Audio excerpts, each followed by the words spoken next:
मैंने पहले भी सपना देखा है कि दूसरे ऑर्गेनिज्म के पास जो खास क्षमता है वो हमारे पास हो तो क्या होगा, कुछ ऐसा जो हम नहीं कर पाएंगे। अगर पेरेग्रीन बाज की तरह उड़ सके तो, या बिना किसी गियर के दीवारों पर चढ़ सके तो टेक्सास बैंडेड गेको की तरह। लेकिन अगर मैं कहूँ कि मैं असल में चाहती हूँ कि मेरे पास एक पौधे की खास क्षमता हो, आप शायद सोच में पड़ जाएं, एक पौधा ऐसा क्या कर सकता है जो लाजवाब हो। पौधों के बारे में बहुत सारी अच्छी बातें हैं, लेकिन मैं चाहती हूँ कि मैं फोटोसिंथेसिस कर सकूं, और सिर्फ पौधे ही यह प्रोसेस कर सकते हैं ऐसा नहीं है, कुछ प्रोटिस्ट और बैक्टीरिया भी यह प्रोसेस कर सकते हैं। लेकिन इस वीडियो क्लिप के लिए पौधे हमारा फोकस होंगे। जानवर और अमीबा भले ही इस क्षमता से चूक गए हों, लेकिन हमें इससे बहुत फायदा होता है क्योंकि यह प्रोसेस ऑक्सीजन भी पैदा करती है,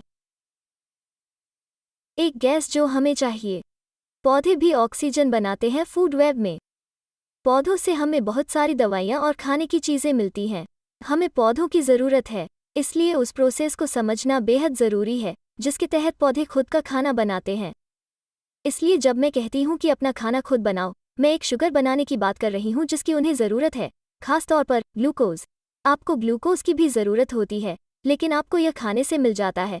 फोटोसिंथेसिस में पौधे अपना ग्लूकोज खुद बनाते हैं। यहाँ फोटोसिंथेसिस के लिए बैलेंस्ड ओवरऑल इक्वेशन दिया गया है, जैसा कि आप जीव विज्ञान की किताबों में पाएंगे। जैसा कि आप देखेंगे, इसमें एरोबिक सेल्यूलर रेस्पिरेशन से मिलती जुलती चीज़ें हैं। याद रखें कि सेल्यूलर रेस्पिरेशन का इस्तेमाल एटीपी बनाने के लिए किया जाता है, जो एक ऊर्जा मुद्रा है। पौधों के साथ साथ जानवर और कई दूसरे ऑर्गेनिज्म भी यह प्रोसेस करते हैं। आप देख सकते हैं कि फोटोसिंथेसिस के इन रिएक्टेंट इनपुट को सेल्यूलर रेस्पिरेशन में उत्पादों आउटपुट में कैसे शामिल किया जाता है।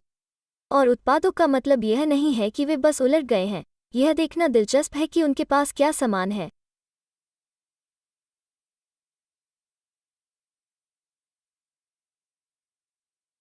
जबकि पौधों और जानवरों को सेल्यूलर रेस्पिरेशन के लिए ग्लूकोज की ज़रूरत होती है, पौधों को ग्लूकोज की खोज करने की ज़रूरत नहीं होती है क्योंकि वे इसे बनाते हैं। पौधे अलग अलग माहौल में फोटोसिंथेसिस करने के लिए ढल जाते हैं। एक चीज़ जो पौधों को करनी होती है वो है प्रकाश को कैप्चर करना।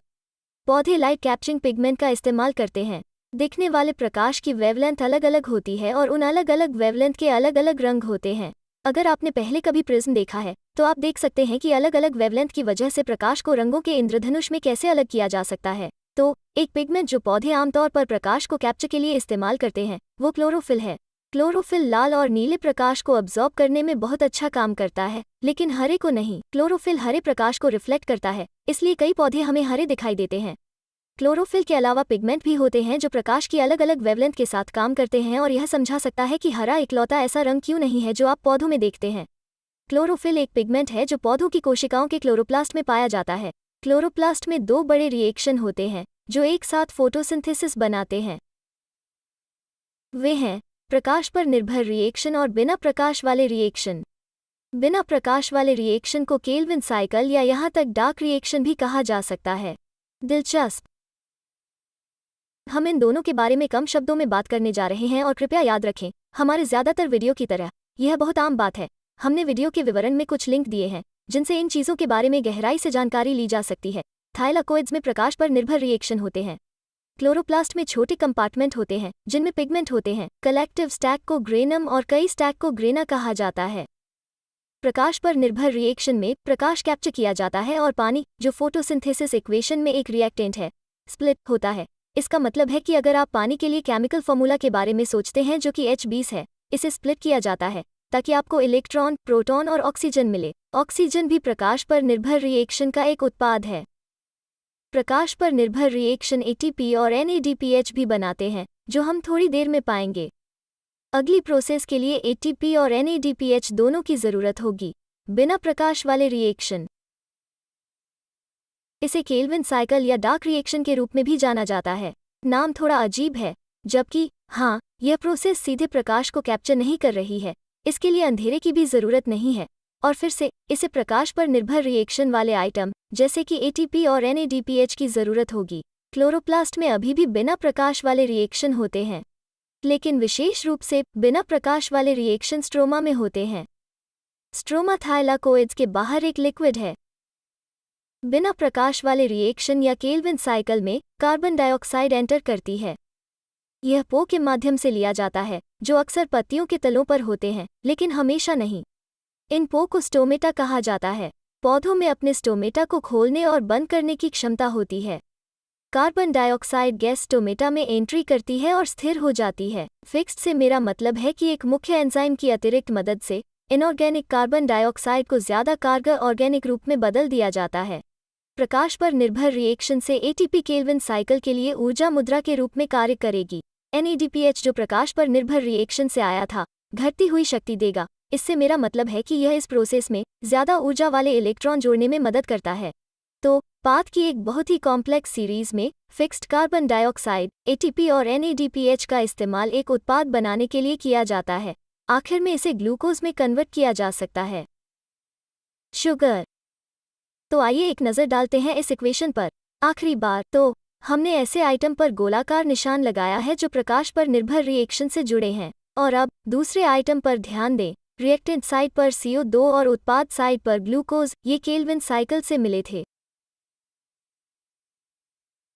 याद रखें, इस लाजवाब प्रोसेस में एक्सप्लोर करने के लिए और भी बहुत कुछ है। आप प्रकाश पर निर्भर रिएक्शन में मौजूद फोटो सिस्टम या केल्विन साइकिल के सभी चरणों के बारे में जान सकते हैं, और ATP और यह भी कि NADPH को ADP और NADP में कैसे कन्वर्ट किया जाएगा, जिसे फिर से प्रकाश पर निर्भर रिएक्शन द्वारा इस्तेमाल किया जा सकता है।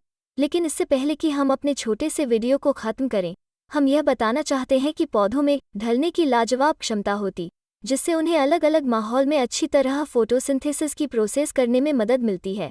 ढल जाने की कई क्षमताओं में पत्ती के आकार, कवरिंग और पिगमेंट शामिल हैं। इस विषय पर तो अलग से एक वीडियो बनना चाहिए, लेकिन फोटोसिंथेसिस से जुड़ी ढल जाने की क्षमता का एक साफ उदाहरण देने के लिए कैक्टस पर विचार करें। कैक्टाई की एक समस्या है, वे अक्सर एक गर्म रेगिस्तान में उगते हैं, इसलिए अगर वे कार्बन डाइऑक्साइड पाने के लिए गर्म दिन के दौरान अपना स्टोमेटा खोलते हैं तो वे ज़रूरत से ज़्यादा पानी आसानी से खो सकते हैं। अगर स्टोमेटा खुले हों तो कीमती पानी स्टोमेटा से निकल सकता है और यह गर्म रेगिस्तानी धूप में तेज़ गति से होगा।